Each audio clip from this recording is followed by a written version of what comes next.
My name is Jonathan Reeves. For 20 years, I thought my ex-wife left me because she fell out of love, until the day my family showed up out of nowhere and confessed a secret so devastating, it shattered everything I believed. What they told me, I never saw it coming. Melissa and I had been together since we were kids. We grew up in the same neighborhood, went to the same schools, survived long distance in college, and eventually got married in our early 20s. I still remember the look in her eyes when we said our vows, like I was her whole world. I believed it. God help me, I really did. Our marriage started off strong. We both had careers we were proud of. She was a marketing analyst, and I worked in logistics.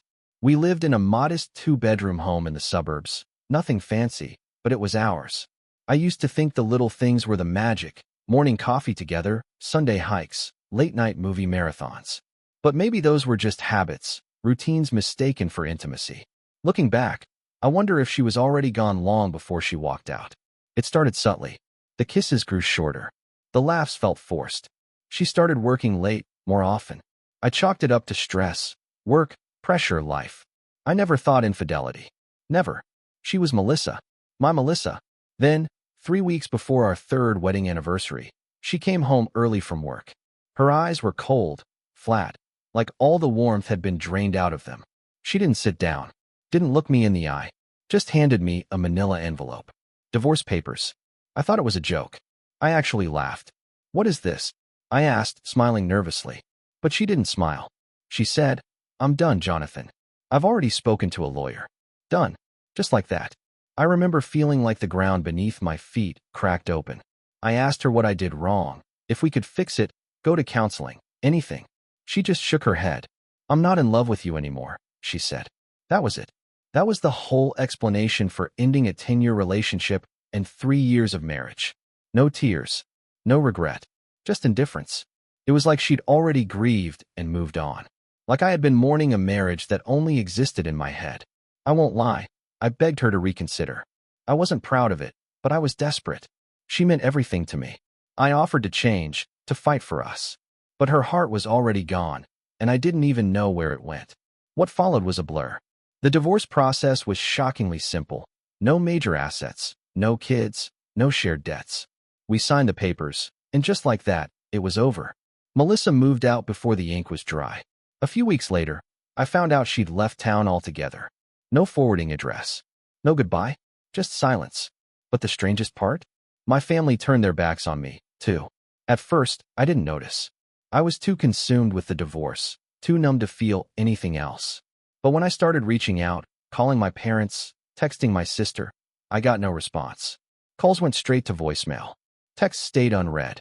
I thought it was just bad timing. Then, I tried visiting. No one opened the door. I stood on my parents' porch, pounding on it like a madman, shouting, "Dad, Mom, please, just talk to me." Nothing. It was like they had vanished. Or worse, like I had. I was being erased from my own life, one relationship at a time. I tried everything. Emails, handwritten letters, even a voicemail begging them to tell me what I did wrong. Still nothing. It made no sense. I was grieving the end of my marriage, and now I was grieving the loss of my entire family. The people who were supposed to stand by me, comfort me, lift me when I fell. They left me bleeding in the dirt without a word. I fell into a dark place after that. Quit my job. Shut out the world. There were days I didn't get out of bed, nights I stared at the ceiling until sunrise. I thought about ending it more times than I'd admit. But there's one thing that saved me: my friends. They didn't let me disappear. They brought food, dragged me out for walks, sat in silence with me when I couldn't speak. When I finally got the strength to stand again, it was because they never let go. They became my family when mine abandoned me. Eventually, I found clarity. I realized I couldn't keep living in the ruins of what used to be. I had always dreamed of opening my own restaurant. A small, cozy spot that served hearty meals and had laughter echoing through its walls. Melissa had never encouraged that dream. She said it was too risky. But now, I had no one left to stop me. And maybe that was a blessing in disguise.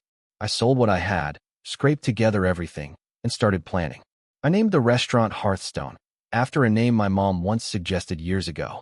It felt ironic then, but it also felt right. I had no idea that the name itself would become the spark that would bring the ghosts of my past back into my life. Years later, when I least expected it, when I finally found peace. But that's another chapter. Because before the storm returned, I had to learn how to breathe again. And I did. Or at least, I thought I did. Starting over in your mid-20s, after losing everything you thought was permanent, isn't as romantic as the movies make it seem. There was no inspirational soundtrack, no training montage, just long, bitter nights of doubt and silence. But the truth is, after Melissa left and my family turned their backs on me, I had no one left to rely on but myself, and the few friends who refused to let me drown. It took time, years, honestly, to pull myself out of that hole. I didn't wake up one day full of purpose. It was more like crawling out inch by inch, bloodied hands on broken stone.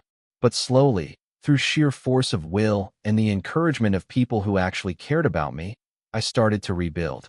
I had this dream, one I'd buried during my marriage, of owning a restaurant. Not just any place, but a real, warm space. A spot where people could laugh over comfort food and sip wine like time didn't exist. Melissa used to roll her eyes when I talked about it. Said it was a fantasy, something for people with money to burn and nothing to lose. I didn't have either of those things.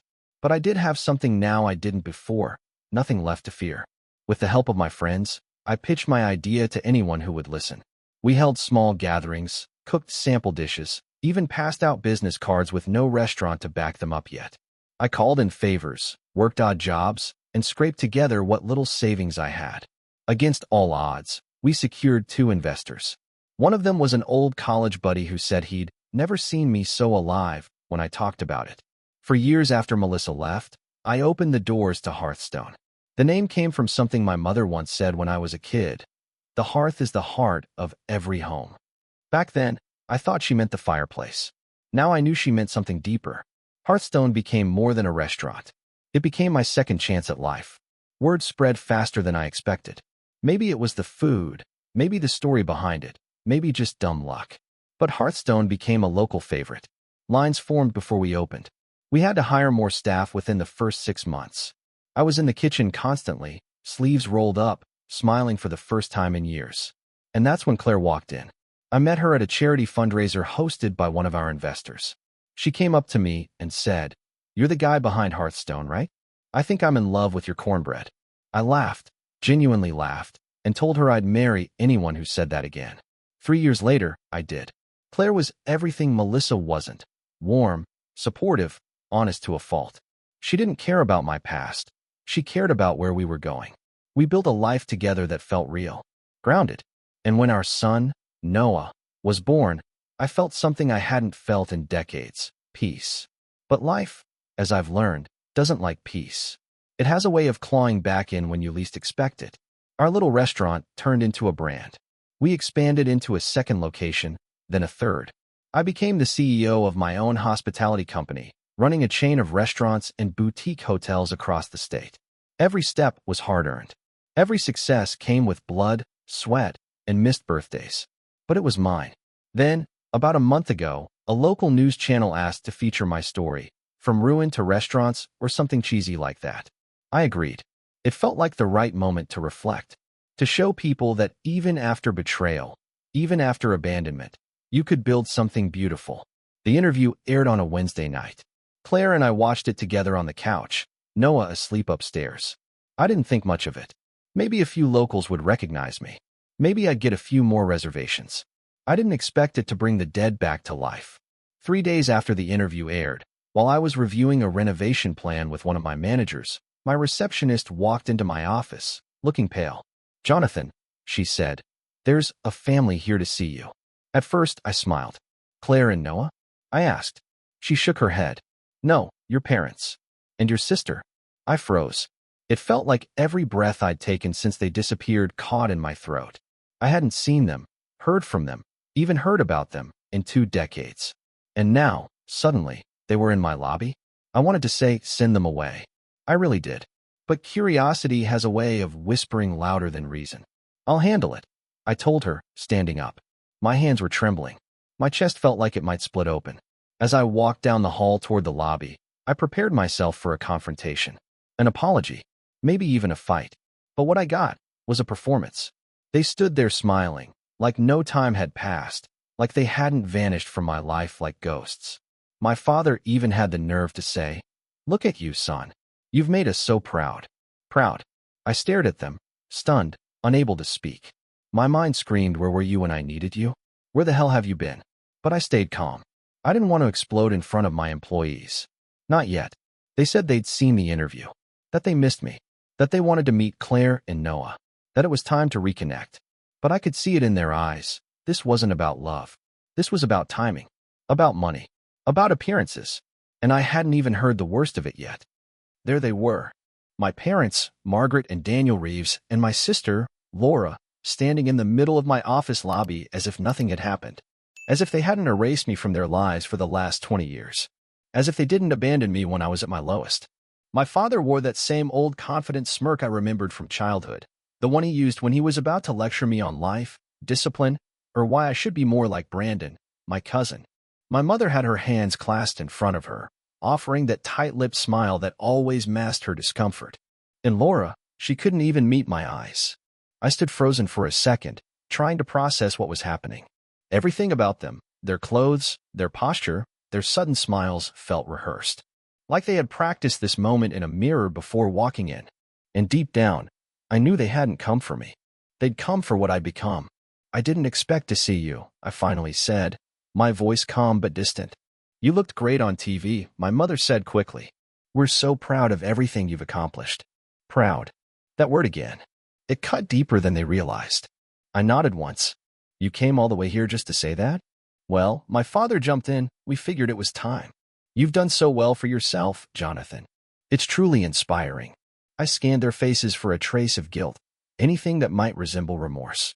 But instead, I saw calculation. Like they were gauging my reaction, deciding just how far they could push their luck. Laura finally spoke.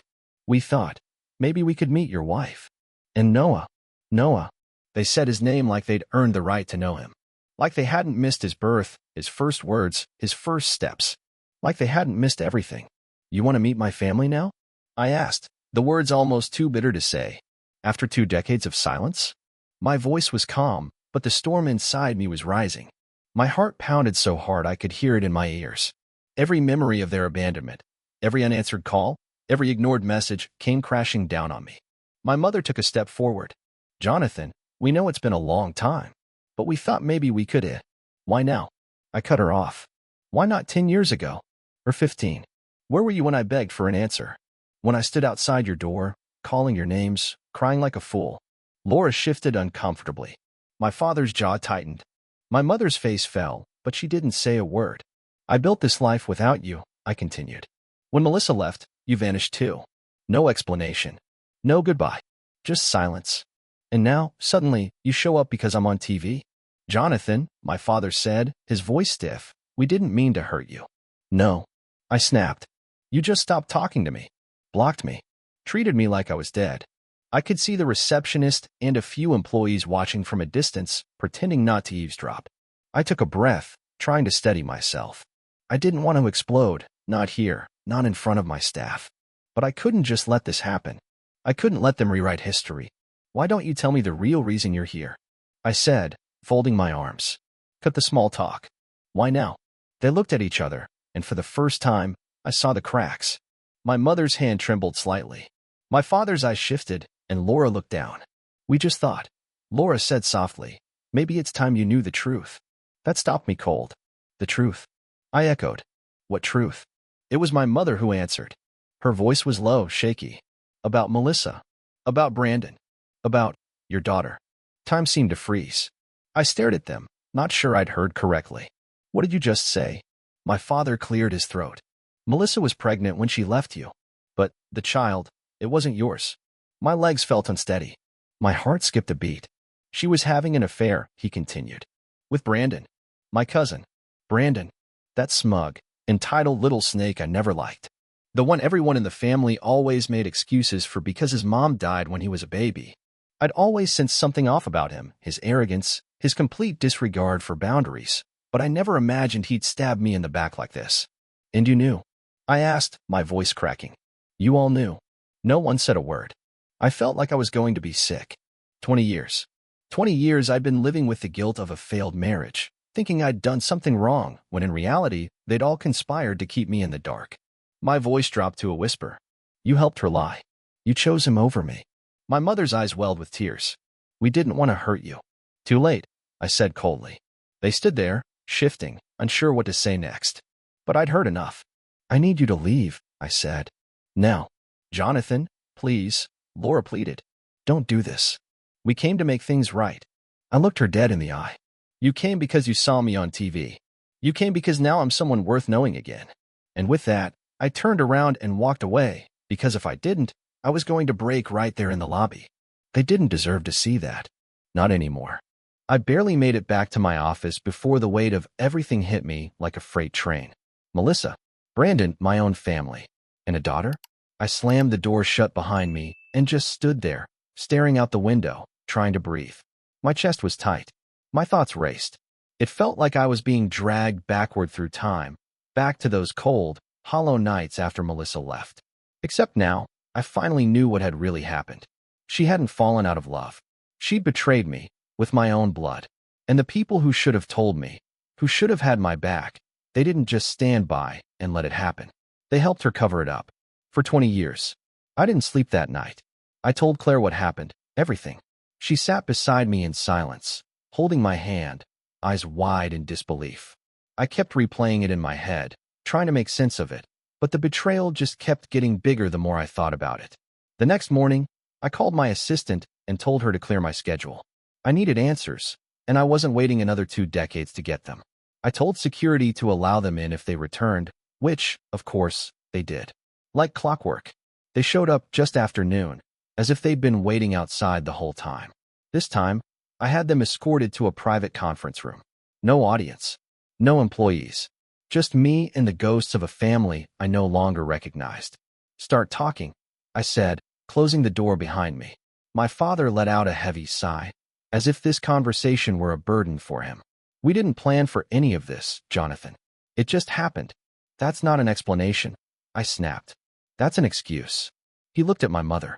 She nodded slowly, then took a deep breath. Melissa started the affair a few months before she left, she said. With Brandon. He made the first move, but she didn't resist. We found out, and we confronted her. I laughed bitterly. And instead of telling me, you decided to protect them? It wasn't that simple, she replied, her voice trembling. Brandon's father, Uncle Richard, he made it clear. If we didn't support Melissa, if we didn't keep quiet, we'd be cut out of the family completely. He threatened to disown all of us. Good, I said coldly. You should have let him. My father finally chimed in. You don't understand the pressure, son. Richard was the head of the family business back then. He was my boss. If we went against him, we'd lose everything. So you sacrificed me instead, I whispered. They didn't deny it. You let me think I was crazy, I said, my voice rising. You let me rot in isolation while you played house with your golden boy nephew and my wife. Melissa claimed the baby was yours at first, Laura said, softly. But she moved out before she started showing. You never even saw her pregnant. She never planned to tell you. We didn't know what to do. You stay silent. That's what you did. And now this daughter, my daughter, has grown up believing Brandon is her father. They nodded. I closed my eyes, trying to keep the storm inside from spilling out. Does she even know I exist? I asked. We don't think so, my mother said. Melissa and Brandon raised her as their own. She's in college now. We didn't see her much, but we tried to stay in her life. Quietly. And you never thought I had the right to know? I asked. Silence. It was unbearable. The people who raised me, the ones who taught me to tell the truth, to stand by your family, they had betrayed every principle they once claimed to hold dear. You cut me off, I said. You watched me suffer. You let me question everything. And all because Uncle Richard said so. My father shifted in his seat. We thought, maybe if you moved on, it would be for the best. For who? I snapped. Certainly not for me. I stood up, the chair scraping back sharply against the floor. You came here thinking what? That I'd forgive you? That we'd hug it out over coffee and call it water under the bridge? No, Laura said, tears brimming in her eyes. We just wanted you to know the truth. After all this time. Well, congratulations, I said. Now I do. And it's worse than anything I could have imagined.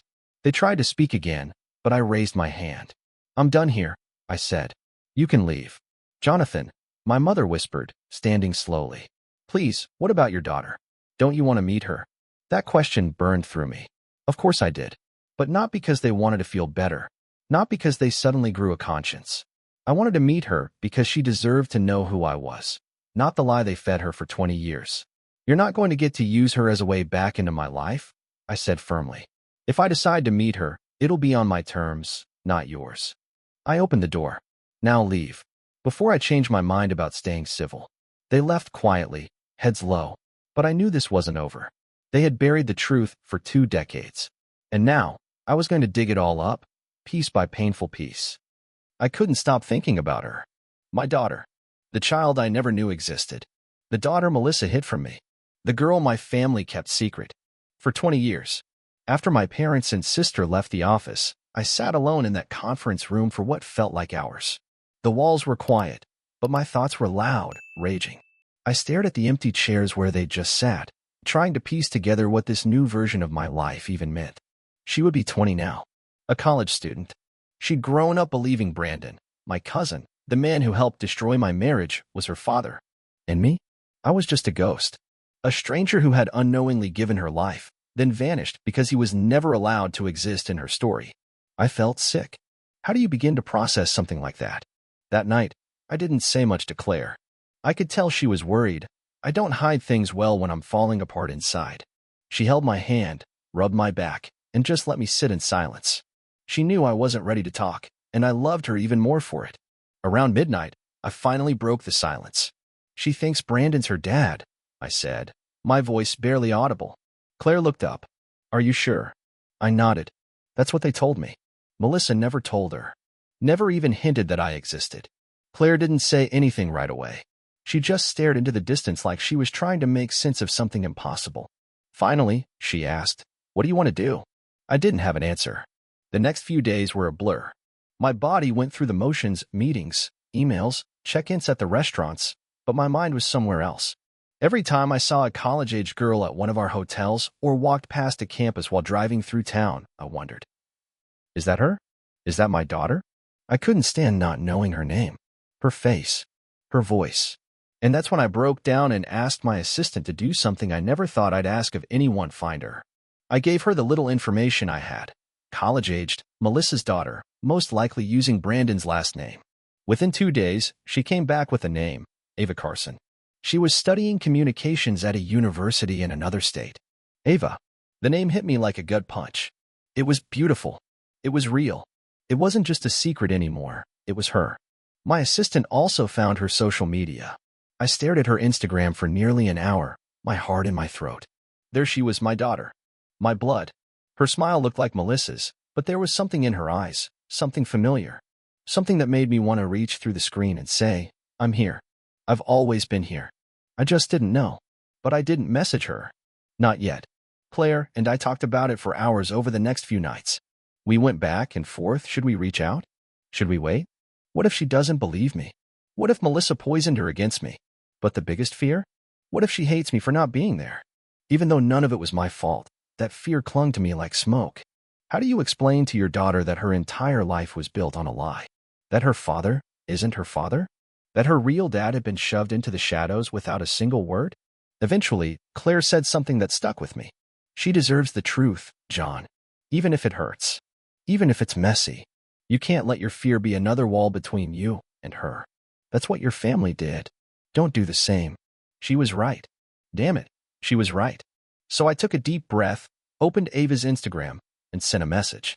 Hi Ava, I know this message may seem strange, and I completely understand if you're confused or unsure what to believe. But I have reason to believe I'm your biological father. I never knew about you until recently, and I want to be honest with you. I don't expect anything from you. I just wanted you to know the truth. I'm here if you ever want to talk. I stared at it for another 10 minutes before hitting send. Then I waited. And waited. Hours passed. Then a day. Then 2. Nothing. I began to think she'd ignored it, blocked me, deleted the message like it was some creepy spam. But on the 5th day, I saw it, seen. No reply. Just that one word. I sat on the edge of my bed that night, staring at the screen, my stomach in knots. Claire placed a hand on my shoulder and didn't say anything. She didn't have to. She knew what that silence meant. And then, 3 days later, Just when I was ready to give up, she messaged back. I talked to my mom. She admitted it. You're telling the truth. I'm shocked, confused, and I don't know what to think right now. But I want to meet you. My hands were trembling as I read it. My heart felt like it would explode from the pressure building in my chest. I handed the phone to Claire without saying a word. She read it, looked up at me, and smiled. You found her, she whispered. No, she found me. After 20 years in the dark, the light had finally started to break through. And I wasn't going to let go this time. When I read Ava's message, something inside me shifted. For 20 years, I'd been walking around with a hole in my chest, one I had stopped acknowledging, pretending it didn't hurt. But now, with just a few words, she cracked it wide open. I want to meet you. I read those 5 words over and over again until they didn't even feel real anymore. Claire sat beside me, her fingers laced through mine, grounding me. I hadn't cried since the divorce, not once. But in that moment, I did. Not out of sadness, but relief. Because after everything, I was finally about to meet the daughter I never knew I had. We didn't wait long. Ava lived 2 states over, and though she said she couldn't afford to travel, Claire and I had already made up our minds. We were going to her. I didn't tell my parents. I didn't tell my sister. They didn't deserve to know. What shocked me more was what Ava said next. In one of her follow-up messages, she told me Melissa had tried to deny everything when she confronted her. Apparently, Ava showed her the message I'd sent, and Melissa dismissed it at first, called it a scam, a misunderstanding. But Ava said she had already noticed how weird things were growing up, how the timelines didn't add up, how Brandon never really felt like a dad. So she pressed harder, until Melissa finally broke, and admitted the truth. She told me you were my real father, Ava wrote. She said she never planned to tell me, but she didn't expect me to ever find you. I could feel the anger boiling again. Melissa hadn't just lied. She tried to erase me. She didn't just want to leave the marriage. She wanted to wipe out any trace of my existence from the life she built after me. And she nearly succeeded. I was glad Ava had the strength to challenge her. She wasn't just brave, she was sharp. She saw through the lies even before the truth came knocking. The following weekend, Claire and I packed up Noah and flew out. Ava had told us she didn't want to meet in public, not yet. So we booked a private Airbnb near her campus. She said she'd come by on Sunday. I barely slept the night before. My mind was spinning with every what if possible. What if she looked at me and felt nothing? What if she changed her mind the second she saw me? What if she resented me for not being there? But when the knock came on the door that morning, every doubt fell silent. And then I saw her. Ava stood there in jeans and a hoodie, hair pulled back in a messy bun, clutching her phone like a lifeline. Her eyes, God, those eyes, hazel like mine. And when she smiled, shy, nervous, fragile, it was like the first piece of a shattered mirror fell into place. Hi, she said. Hi. I replied, my voice barely steady. I'm really glad you're here. Claire came to the door and welcomed her in. Noah peeked from behind her, curious. I introduced him gently, and to my surprise, Ava knelt down and gave him a small wave. Hey, kiddo. We sat down in the living room, a cautious circle of strangers tied by blood and secrets. At first, it was awkward. Ava didn't know where to begin, and neither did I. But slowly, the conversation opened. She asked me about my life, my career, how I met Claire, what I was like when I was her age. And I asked about her studies, her interests, the things that made her laugh. We talked for over 4 hours. She told me that Brandon had always been distant, that Melissa was emotionally unpredictable, sometimes doting, other times cold. She confessed that deep down, she always felt like something was missing. Now she knew what it was. But what hit me hardest was when she said, I don't hate her. I don't even hate him. But I need time away from them. I feel like my whole life was painted on a lie. I understood that more than she could ever know. Then, she said something that broke me completely. I used to dream I had a different dad. I didn't know who. Just someone who understood me better. I guess I wasn't that far off. I didn't know whether to laugh or cry. I just reached across the table and took her hand. I would have given anything to be there, I told her. I just didn't know you existed. She nodded. I believe you. That was all I needed. That night, after she left, Claire and I sat in silence again. But this time, it wasn't filled with pain. It was peaceful, hopeful, the silence of something just beginning rather than something ending. But the past wasn't quite done with us.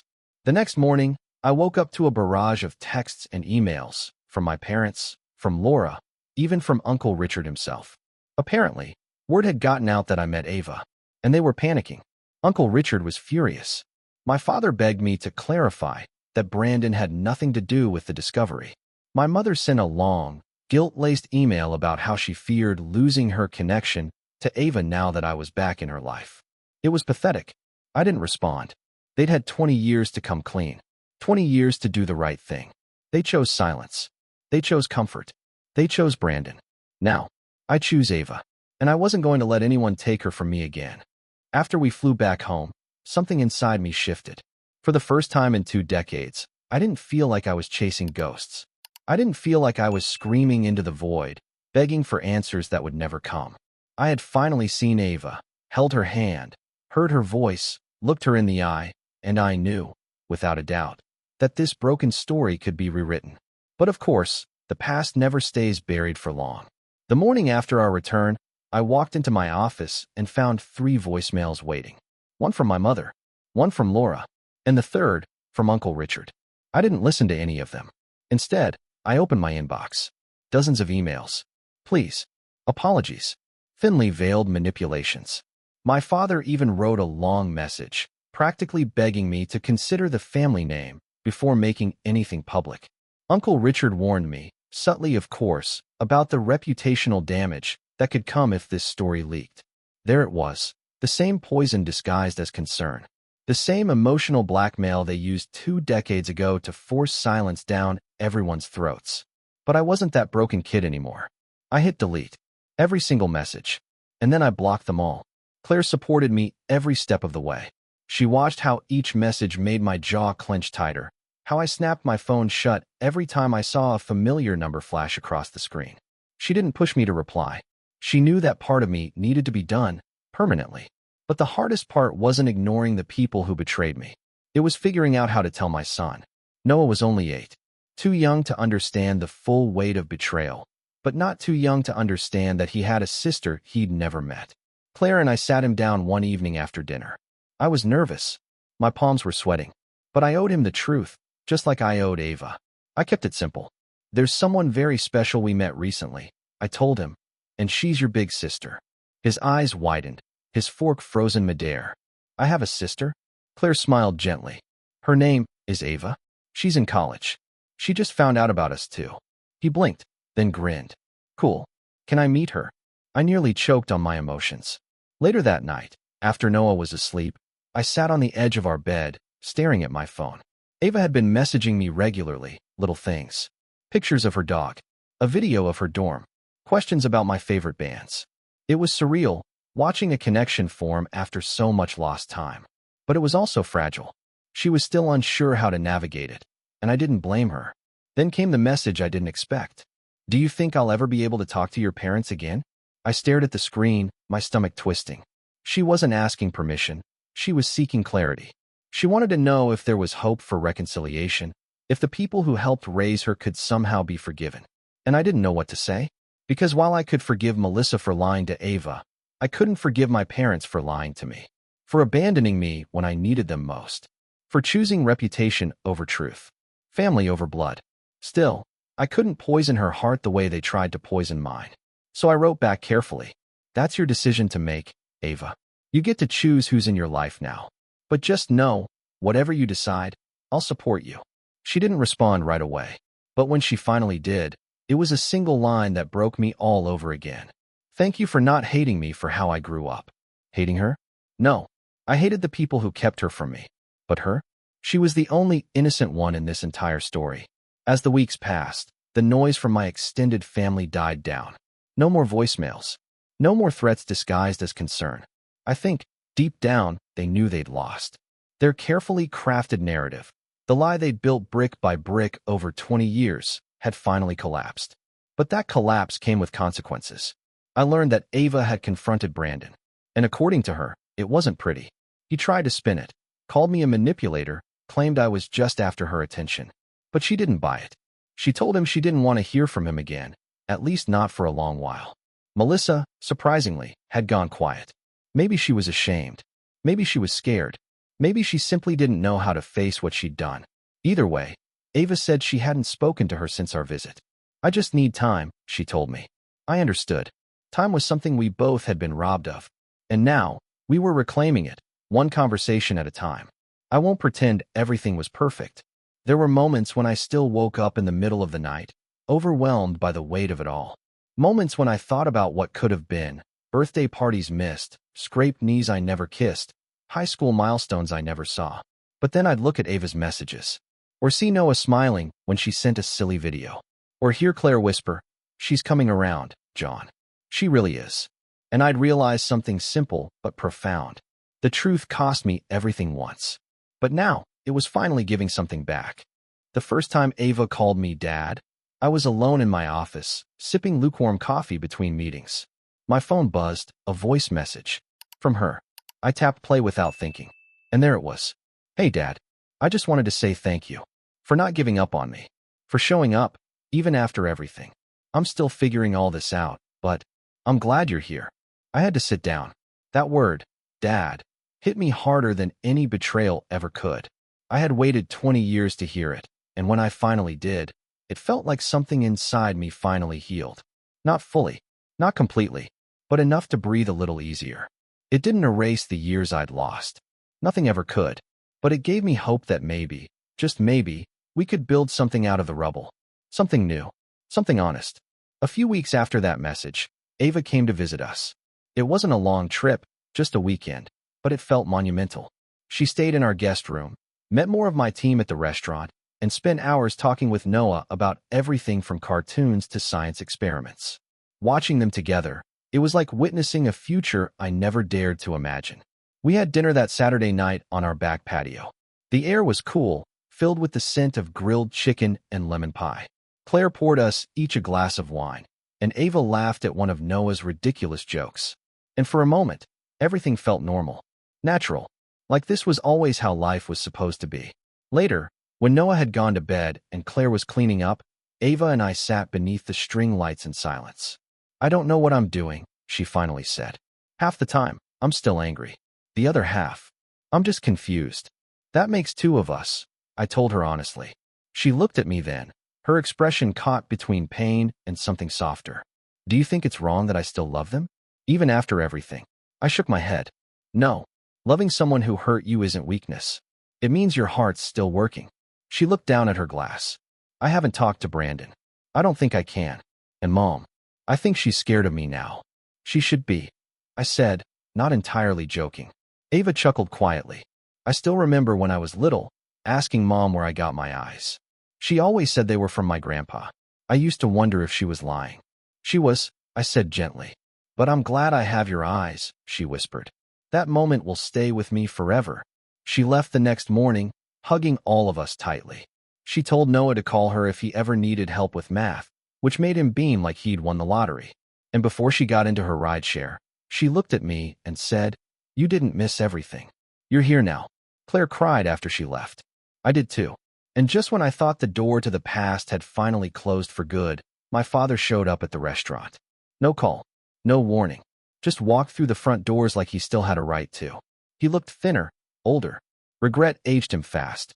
"Can we talk?" he asked, standing there in his wrinkled coat, holding a manila envelope in one hand.